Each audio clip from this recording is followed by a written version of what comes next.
시청자 여러분 안녕하십니까? VOA 모닝뉴스 시작합니다. 한국전쟁 71주년을 맞아 한국에서는 다양한 기념 행사가 열렸습니다. 탈북 한국군 포로가 직접 출연한 한국전 단편 영화가 상영되고 전직 미국 의회 의원들은 한국전 동부전선 격전지였던 강원도 화천을 찾아 전몰 장병들에게 헌사를 바쳤습니다. 김시영 기자가 보도합니다. 1950년 북한의 기습 남침으로 발발한 6.25 한국전쟁. 한국전쟁이 벌어진 당시 북한군에 붙잡혔던 한국군 포로 구출 작전을 그린 단편 영화가 서울의 한 극장에서 상영됐습니다. 극중 한국군 포로 정영신 역을 맡은 김성태 씨는 실제 한국군 포로였습니다. 50년 동안 북한 탄광 등지에서 강제 노역에 시달리다 2001년 북한을 탈출해 한국 땅을 밟은 김 씨는 영화에 출연한 매 순간마다 북한에서 보냈던 생지옥 같았던 나날들이 떠올랐습니다. 한국에 넘어오려고 그러다 징역형을 13년을 받고 정말 생지옥에서 살아나 이 한국의 품에 안겨서 여러분들이 다 같이 전 국민이 함께 나라를 위해서 싸운 국군 포로들을 하루속히 대한민국의 품에 안기게 하여 주시기를 간절히 부탁드립니다. 90세의 고령에도 젊은이들에게 한국전의 참상을 알리고 싶었다는 김 씨는 영화가 끝난 뒤 관람객들에게 격려를 했습니다. 한국 정부가 주관한 6.25 전쟁 제71주년 기념식은 참전 유공자들과 국무총리, 각 정당 대표 등이 참석한 가운데 부산에서 열렸습니다. 부산에서 6.25 전쟁 정부 기념행사가 열린 것은 이번이 처음입니다. 기념식에서는 70여 년 만에 전쟁 당시 공적이 확인된 생존 참전 용사 1명과 유족 3명에게 무공훈장이 수여됐습니다. 휴전 뒤 한국 측 최전방 중동부 지역. 1951년 유엔군의 3차 반격으로 중공군과 북한군을 물리쳤던 8.55 전투와 백암산 전투가 벌어졌던 강원도 화천에서도 기념식이 열렸습니다. 참전 용사들과 미국 의회에서 활동했던 전직 의원들이 참석했습니다. 바트 고든 전 하원 의원 등 8명의 전직 미 상하원 의원들은 한국전 최대 격전지였던 평화의 댐을 찾아 한국전 희생자들의 넋을 기렸습니다. 참석자들은 한국을 지키다가 목숨을 잃은 유엔군과 한국군 영령들에게 헌화를 하고 71년간 굳건하게 지속되는 미한 동맹에 경의를 표했습니다. There is a relationship with Korea that's forged in blood and cement our allies. It's one of the most important partnerships and friendships of our nation enjoys. And that's why it's so important for us to be here today.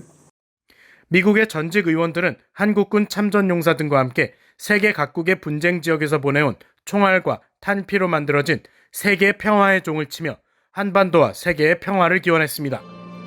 신종 코로나 바이러스 여파 속에서도 한국 전쟁을 잊혀진 전쟁이 아니라 살아있는 역사로 만드는 노력은 한국전 71주년에도 어김없이 이어졌습니다. VOA 뉴스 김시영입니다. 미국 네바다주가 6.25 한국전쟁 발발 71주년을 맞아 자유를 위해 희생한 미군 참전용사들을 기리는 한국전쟁 추모 기념일을 제정했습니다. 네바다 주 정부는 25일 공개한 한국전쟁 추모 기념일 제정 공포문을 통해 71년 전 5만 4천 명 이상의 미군 병사들이 북한 공산주의 침략자들에 맞서 싸우고 희생했다면서 스티브 시솔락 네바다 주지사의 공식 서명을 통해 올해 6월 25일을 한국전쟁 추모 기념일로 선언하고 미군 참전용사들의 희생과 업적을 기리도록 할 것이라고 밝혔습니다. 시솔락 주지사는 공포문에서 네바다주 출신으로 한국전쟁에 참전했던 37명의 참전용사들이 현재 주립 한국전쟁 기념관에 추도돼 있다면서 이들의 용맹을 기리고 이처럼 모든 사람의 자유와 세계 평화에 기꺼이 목숨을 바치겠다는 미군의 의지는 위대한 미군의 정신과 명예에 대한 영원한 유산이라고 강조했습니다. 라스베이거스가 있는 미국 네바다주는 그동안 주립 한국전쟁 기념관을 건립하고 지난해에는 미군 참전용사 묘역에 한국전 참전비 제막 행사를 개최하는 등 한국전쟁을 기억하고 희생자를 추모하는 활동에 앞장서 왔습니다.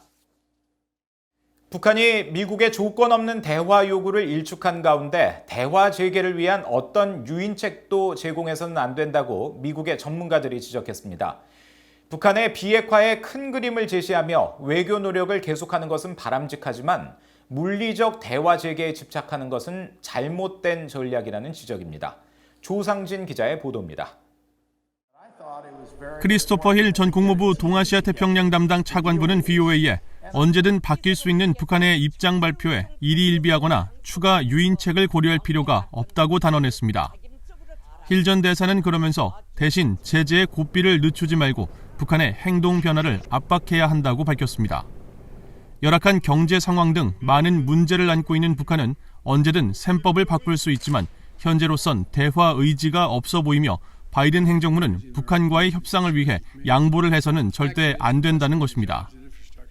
My own personal view is that the Biden administration should not be making concessions just to get North Korea to come to the table. If that's all we're asking of them, they'll just say no at the table. Saying no away from the table and saying no at the table is really not a difference that's worth trying to achieve. 에반스 리비어 전 국무부 동아시아 태평양 담당 수석 부차관보는 북한이 협상도 하기 전에 항복을 요구하고 있지만 그런 일은 일어나지 않을 것이며 미국은 대통령을 비롯한 많은 관리가 북한과 대화할 준비가 돼 있다는 메시지를 분명히 전한 만큼 공은 북한에 넘어가 있다고 지적했습니다. 그러면서 미국이 대화 유도를 위한 양보를 할 경우 북한과의 어떤 대화에서도 불리한 상황에 처하게 될 것이라며 북한이 협상을 원하면 스스로 걸어 나오도록 해야 한다고 강조했습니다. 리비어 전 부차관보는 또 한국 정치권에서 미국이 북한을 협상 테이블로 끌어들이기 위해 제재 완화와 미한 연합훈련 축소를 지렛대로 사용해야 한다는 주장에 대해 북한이 가장 바라는 것이라면서 미국이 절대 하지 말아야 할 것들이라고 일축했습니다. That's exactly what North Korea wants Seoul to be doing right now, is making these suggestions, and that is precisely why the United States should not do any of those things. North Korea has an interest in coming to the table because they're seeking sanctions relief and they're seeking a number of other things. And so to get into this game of making offers and proposals and suggestions and offering inducements for North Korea, I think is a really bad idea. 브루스 클링너 헤리티지 재단 선임연구원은 유엔의 11개 결의안을 위반하고 있는 북한이 대화를 거부하고 있다는 이유로 미국의 양보를 제안하는 것은 잘못된 정책이라고 비판하면서 그동안 수많은 양보를 했지만 효과는 없었다고 지적했습니다. The U.S. over the years has offered many concessions, military, economic, security, law enforcement, and it didn't lead to a breakthrough on diplomacy. For example, for the last 4 years, we've curtailed or canceled military exercises, and it didn't lead to any reciprocal diplomatic or security gestures by the North. 클링너 선임연구원은 성김 미국 대북특별대표가 과거 같은 직책에 있었을 때부터 북한과의 조건 없는 대화를 강조하고 있지만 예나 지금이나 대화를 거부하고 있는 쪽은 북한이라면서 미국은 대화의 문을 계속 열어놓되 북한의 위협에 대한 군사적 억지력을 유지하고 미국과 유엔 제재를 계속 이행해야 한다고 강조했습니다. VOA 뉴스 조상진입니다. 과거 북한 주재 영국 대사를 역임했던 알라스테어 모건 전 대사는 북한이 비핵화에 대해 중대한 조치를 취한다면 단계적인 제재 완화가 고려될 수 있을 것이라고 말했습니다. 유엔 안보리 대북제재위원회 전문가 패널의 조종관으로도 활동했던 모건 전 대사는 인도주의적 지원이 북한의 태도를 바꾸지는 않을 것으로 예상했습니다. 김영교 기자가 전해드립니다. 알라스테어 모건 전 북한 주재 영국 대사는 24일 워싱턴의 싱크탱크인 전략국제문제연구소 CSIS가 주최한 화상 간담회에서 대북 제재의 중요성을 강조했습니다. 유엔과 유엔 회원국들은 유엔 안보리가 다른 결정을 내릴 때까지 북한에 대한 경제 제재를 이행해야 한다는 겁니다. Having put sanctions in place, the United Nations and the member states of the United Nations should enforce those sanctions until the Security Council decides otherwise.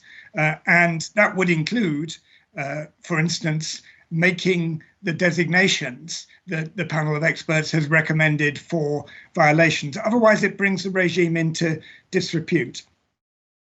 유엔 안보리 대북제재위원회 전문가 패널의 조정관으로도 활동했던 모건 전 대사는 이어 북한이 비핵화에 중요한 조치를 취한다면 제재 완화에 대해 단계적인 접근을 취할 수 있겠지만 북한은 아직 그런 조치를 취하지 않고 있다고 지적했습니다.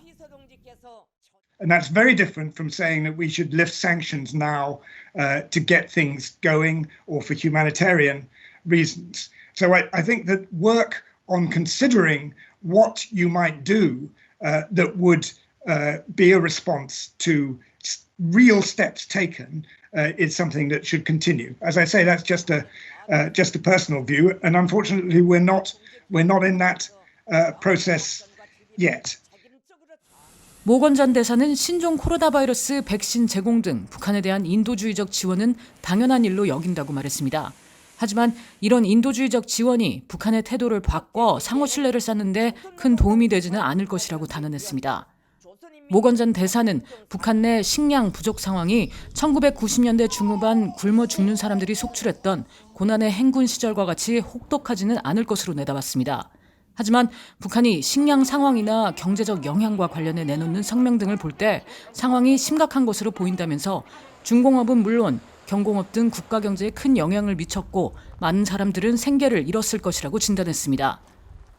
모건 전 대사는 이어 북한 정권은 탄도미사일과 핵무기 보유나 개발을 포기할 것이라고 믿을 만한 근거가 없다고 말했습니다.